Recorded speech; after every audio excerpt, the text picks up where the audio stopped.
The latest evidence of a declining nation. Questions raised about where the U.S. goes from there. It sent a real shiver down the spines of many politicians.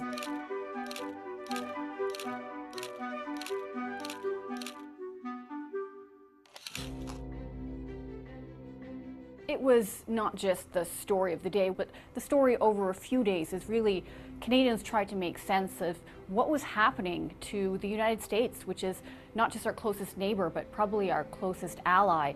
Perhaps in part because of this country's history, many Germans were just horrified by what they saw, and that was really reflected in the headlines at the time. Just looking at them, one newspaper described those scenes as sad and terrifying, caused by supporters of a delusional, voted-out president. More than one publication describing the event as an attempted coup. Was it a big story? Well, it got the prominence that the propagandists here wanted it to get. And the tone of that coverage essentially was, look, this is the latest evidence of a declining nation.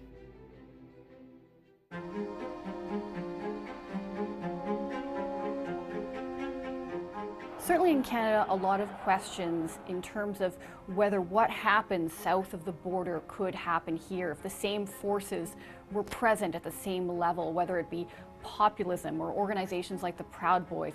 All of a sudden, Germany realised that tucked away on social media, the far right and conspiracy theories actually do wield considerable influence. It sent a real shiver down the spines of many politicians, not least because a few months earlier, people protesting against COVID restrictions, some of them from the far right, had tried to storm the Bundestag, the German parliament. Some of the state-controlled media here talking about the double standards of America's democracy, and they draw parallels with what was happening on the streets of Hong Kong a year earlier.